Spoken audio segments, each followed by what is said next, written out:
साथियों नमस्कार, स्वागत है आपका आपके अपने YouTube चैनल पर। जैसा कि आप सबको विदित था और आप थंबनेल में देख चुके हैं कि सेल बायोलॉजी का अपन एक टेस्ट पेपर लेके आने वाले हैं। ये टेस्ट पेपर आपको खुद का जजमेंट करने में आसानी उपलब्ध करवाएगा और आप पता लगा पाएंगे कि आपने सेल बायोलॉजी पढ़ी है, उसमें कितने पानी में है, आप कितने क्वेश्चन आपको आ रहे हैं। कोई दूसरा कोई नहीं चेक करेगा, आपको खुद अपने आप चेक करोगे। चेक करने का तरीका बड़ा साधारण सा है। मैं क्वेश्चन पढ़ता जाऊंगा, आपके पास में 1 सेकंड 2 सेकंड 5 सेकंड का समय होगा। या आप पॉज कर लीजिए, पॉज करके और कॉपी पेन लेके बैठ जाइए, प्रश्न नंबर 1 लगा लीजिए और उसके सामने उत्तर लिख लीजिए।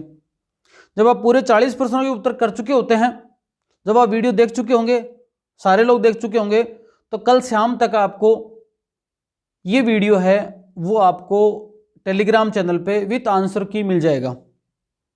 इसकी पीडीएफ मिल जाएगी और विथ आंसर की आपको मिल जाएगा। तो आपको क्वेश्चन और आंसर मिल जाएंगे, आप उससे क्या करेंगे, एनालिसिस कर लेंगे। क्वेश्चन को देखें, पॉज कर लें, वीडियो में फटाफट चलाऊंगा, पॉज कर लें और उसके सामने 1 नंबर लगा के अपना आंसर लिख लें।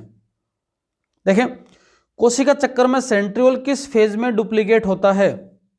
सेल साइकिल में जो तारक का है वो किस अवस्था में डबल हो जाता है?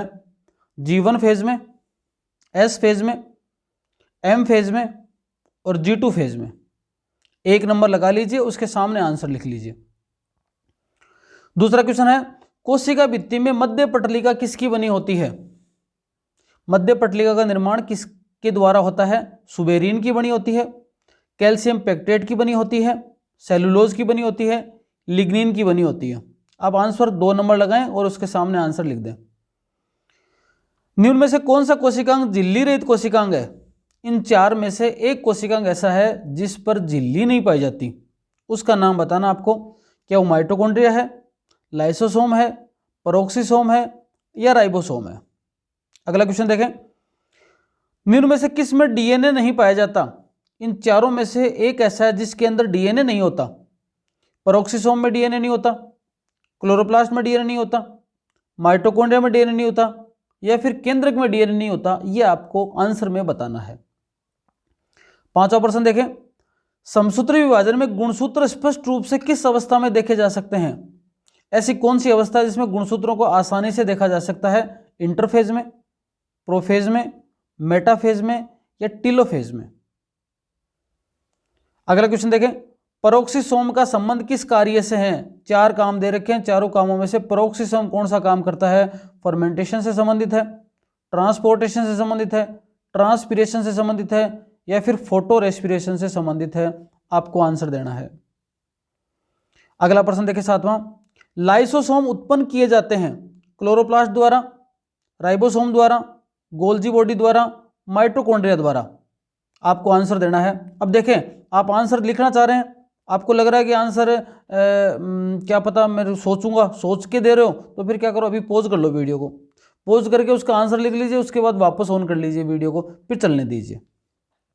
आगे देखें, माइटोकॉन्ड्रिया के आंतरिक परत में जुड़े हुए सैवरंत कण क्या कहलाते हैं? ऑक्सीसोम, माइटोराइबोसोम, ग्रेन्युलस या कॉन्ड्रियोस्पेर?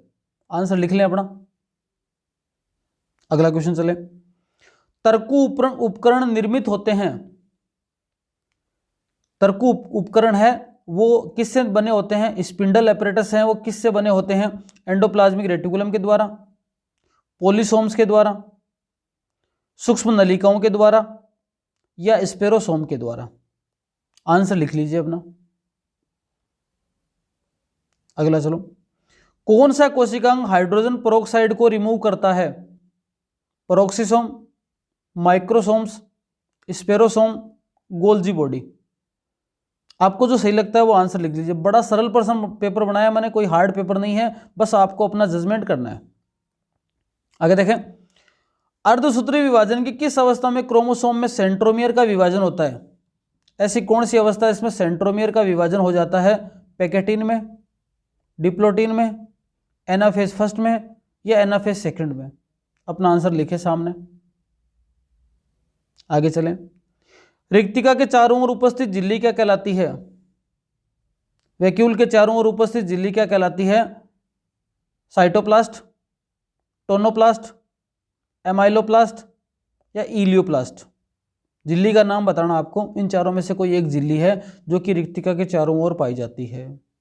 लिख ले आंसर। आगे देखें, कियाजमेटा सबसे पहले किस समय दिखाई देता है? लेप्टोटीन में, पैकेटीन में, जाइगोटीन में, डिप्लोटीन में? ध्यान से पढ़ना, कियाजमेटा सबसे पहले किस में दिखाई देता है? चारों में से कोई एक आंसर होगा, आपको आंसर लिखना है। लिख लिया? चलो, सेल साइकिल का नियमित अनुक्रम क्या है? कोशिका चक्कर का नियमित अनुक्रम क्या है? रेगुलर सीक्वेंस क्या है? S G1 G2M, G1 G2 MS, G1 S G2M या M G1 G2S? इन चार में से कोई एक चक्कर है, वो सीक्वेंस को पूरी करेगा। आपको आंसर बताना है और अपनी कॉपी में लिख लेना है। आगे चलें, कोलसिचिन प्रभाव डालता है। कोलसिचिन इन चारों में से कोई एक काम है जिस पर प्रभाव डालता है। किस पर? डीएनए प्रतिकृति पर, डीएनए रेप्लिकेशन पर, क्रोमोसोम के कंडेंसेशन पर, जमने पर, कंडेंसेशन का मतलब जम रहे, ऑर्गेनाइजेशन ऑफ स्पिंडल पर, ऐसा कह सकते हैं तर्को जो फाइबर हैं उनके संगठन पर, या गुणसूत्र के विभाजन, क्रोमोसोम विभाजन। इन चारों कामों में से कौन सा काम है वो प्रभावित करता है? कौन? कोलसिचिन। आपको आंसर कॉपी में लिख लेना है। आगे चलो, कोलसिचिन समसूत्र विभाजन को किस अवस्था में संदर्भित करता है? मतलब प्रभाव तो डालता है, ऊपर आपने बता दिया प्रभाव डालता है, लेकिन कौन सी अवस्था पर प्रभाव डालता है वो बताना आपको। Prophase, metaphase, anaphase, telophase? चार में से जो आंसर है वो आप टिक कर लीजिए। आगे देखें, कम वेग पर अपकेंद्रण की प्रक्रिया में कौन सा कोशिकांग तलछट में मिलता है? अगर आपने कम वेलोसिटी के ऊपर सेंट्रीफ्यूगेशन किया है तो कौन सा कोशिकांग है, सेल ऑर्गेनल है जो कि परख नली के पेंदे में मिलेगा? तलछट में कौन सा मिलेगा? माइटोकॉन्ड्रिया, न्यूक्लियस, गोल्जी बॉडी या राइबोसोम? आंसर लिख लो।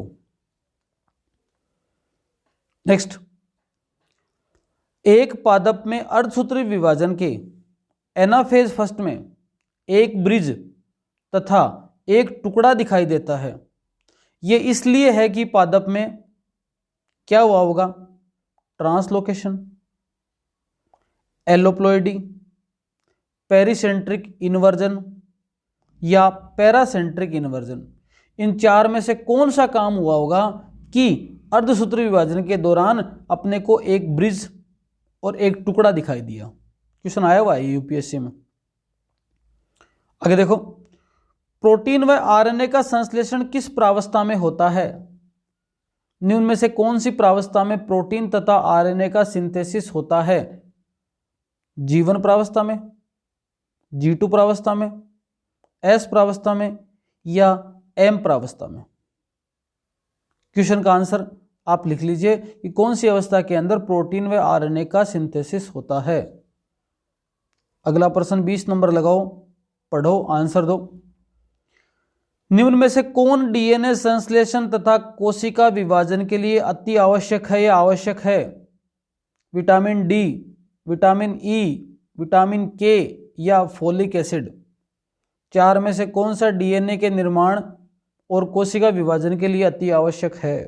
बताना आपको, आंसर लिख लीजिए।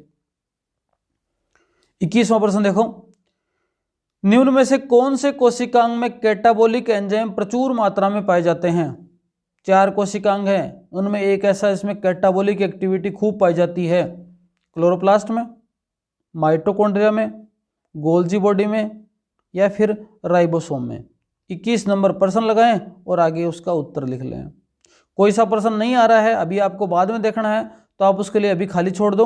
पूरा वीडियो फिर जहाँ से है वापस आपको वहाँ पर नोट कर लेना है, वापस आके बैक आके नोट कर लेना, या दोबारा देख लेना एक बार वीडियो फास्ट करके।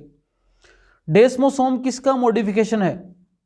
प्लाज्मा झिल्ली का मॉडिफिकेशन डेस्मोसोम कहलाता है, या एंडोप्लाज्मिक रेटिकुलम का मॉडिफिकेशन डेस्मोसोम कहलाता है, या गोल्जी, ये गोली नहीं है गोल्जी है, गोल्जी बॉडी का मॉडिफिकेशन डेस्मोसोम कहलाता है, या लाइसोसोम का मॉडिफिकेशन डेस्मोसोम कहलाता है। इन चार में से कोई एक आंसर करेक्ट है, वो आपको 22 नंबर के सामने लिख लेना है।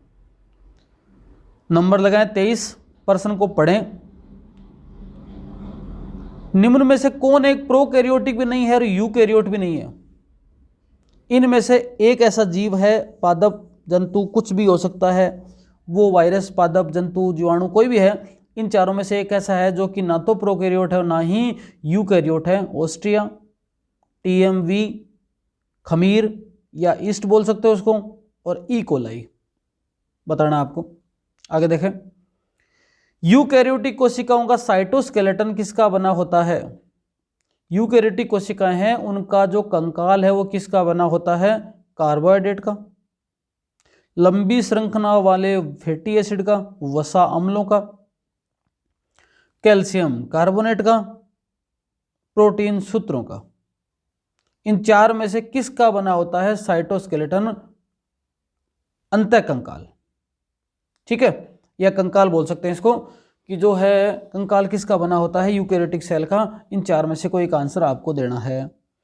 प्लाज्मा लेमा शब्द किसने दिया था? सील निगेली ने दिया था, डेनियल डेवसन ने दिया था, रॉबर्टसन ने दिया था, या प्लोव ने दिया था? आप क्वेश्चन लिख लीजिए और उसके सामने अपना आंसर लिख लीजिए। 26वां प्रश्न देखें,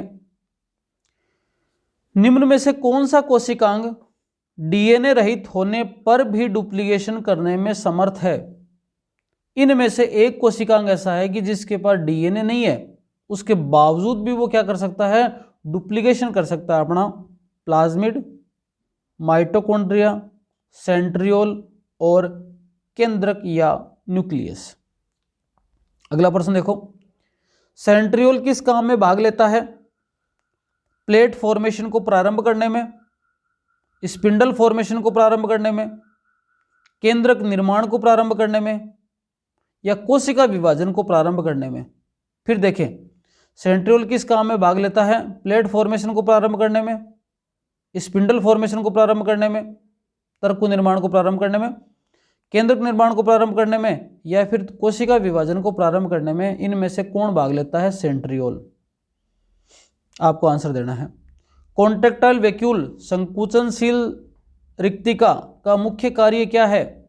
एक्सक्रीशन, सर्कुलेशन, ऑस्मोरेगुलेशन या उपरोक्त सभी? उत्सर्जन, परिवहन या ऑस्मोरेगुलेशन? इसका काम क्या है वो आपको बताना है। आंसर लिख लीजिए सामने। आगे देखो, होमोलोगस क्रोमोसोम समजात गुणसूत्र में जोड़ी किस प्रावस्था में बनती है? लेप्टोटीन में बनती है? नहीं जी। जाइगोटीन में बनती है? अरे नहीं। पैकेटिन में बनती है?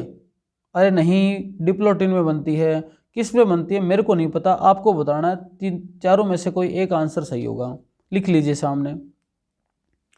एकल झिल्लीयुक्त कोशिकांग है। इन चारों में से एक कोशिकांग ऐसा है जिस पर केवल एकल झिल्ली पाई जाती है। माइटोकॉन्ड्रिया, हरित लवक, गोल्जी काय, सेंट्रोसोम। क्या आंसर होगा? लिख लीजिए। कोशिका भित्ति की तृतीय भित्ति बनी होती है। कोशिका भित्ति जो कि मध्य पटलिका, प्राथमिक भित्ति, द्वितीयक भित्ति, तृतीयक भित्ति, इनसे बनी होती है। इसमें जो तृतीयक भित्ति है, टर्सरी वॉल है, वो किसकी बनी होती है? पैक्टीन की, सेलुलोज की, लिग्निन की या जाइलोल की? जो आंसर आपका सही है वो 31 नंबर प्रश्न लगाकर उसके आंसर सामने लिख लें। कोशिका भित्ति के बनने का सही क्रम क्या है? सेलुलोज, मायोफिब्रिल, मैक्रोफिब्रिल या माइसिली? सेलुलोज, माइसिली, मैक्रोफिब्रिल या माइक्रोफिब्रिल? सेलुलोज, माइसिली, माइक्रोफिब्रिल या मैक्रोफिब्रिल? सभी कथन गलत हैं। इनमें से चार में से कोई एक आंसर सही है। आपको 32 नंबर प्रश्न लगाकर उसके सामने उत्तर लिखना है। आगे देखो, परिवेशित गर्त सामान्यतः पाए जाते हैं जाइलम की वाहिकाओं में, जाइलम की वाहिनिकाओं में, चालनी नलिकाओं में या ए व बी दोनों में। 33 में कोई एक आंसर सही है। आपको 33 नंबर प्रश्न लगाकर उसके सामने अपना उत्तर लिख लेना है। कोशिका झिल्ली के सैंडविच मॉडल को किसने बताया था? नेगेली ने, रॉबर्टसन ने, सिंगर व निकोलसन ने, डेनियल डेवसन ने। इन चारों में से किसने कोशिका झिल्ली के सैंडविच मॉडल को बताया? आप आंसर लिख लीजिए अपना। निम्न में से सत्य कथन कौन सा है? क्लेमाइडोमोनास में प्यालेनुमा हरित लवक नहीं होता, क्या यह सत्य कथन है? स्पायरोगायरा में मेखलाकार हरित लवक होता है, क्या यह सत्य कथन है? यूलोथ्रिक्स में सर्पिल हरित लवक होता है, क्या यह सत्य है? या फिर जिग्निमा में ताराकार हरित लवक होता है, यह सत्य है? चारों में से जो सत्य है आप टिक कर दीजिए और अगले प्रश्न पर चलिए 36 नंबर पे। निम्न में से असत्य कथन है, चार में से कोई एक बात गलत है वो बतानी है आपको। अमाइलोप्लास्ट स्टार्च का संचय करते हैं, इलियोप्लास्ट तेल का संचय करते हैं, एलुरोप्लास्ट प्रोटीन का संचय करते हैं। उपरोक्त सभी कथन असत्य हैं, सभी कथन है, ये सभी कथन असत्य हैं। नोट कर लें, थोड़ा सा रुकूंगा इसके लिए, आप सामने उत्तर लिख लें, सोच लें एक बार चारों में से कौन सा सही है। सोच लिया, कर लिया, चलो आगे चलते हैं। प्रकाश या श्वसन से संबंधित कोशिकांग नहीं है, हरित लवक, माइटोकॉन्ड्रिया, पेरोक्सिसोम, गोल्जिका। इनमें से एक कोशिकांग ऐसा है जो कि फोटो रेस्पिरेशन से रिलेटेड नहीं है, गोलिका नहीं, गोल्जिका है। आगे देखो, सेंट्रोमियर की स्थिति मध्य से कुछ हटकर होती है तो ये गुणसूत्र का कौन सा प्रकार है? अगर सेंटर में नहीं है सेंट्रोमियर, कहाँ है, थोड़ा सा हटके है सेंटर से, तो गुणसूत्र का कौन सा प्रकार है? मेटासेंट्रिक, सब मेटासेंट्रिक, एक्रोसेंट्रिक या टीलोसेंट्रिक। एक आंसर होगा, आप आंसर को लिख लें। आगे चलें। केंद्रक झिल्ली का उद्भव किस कोशिकांग से होता है?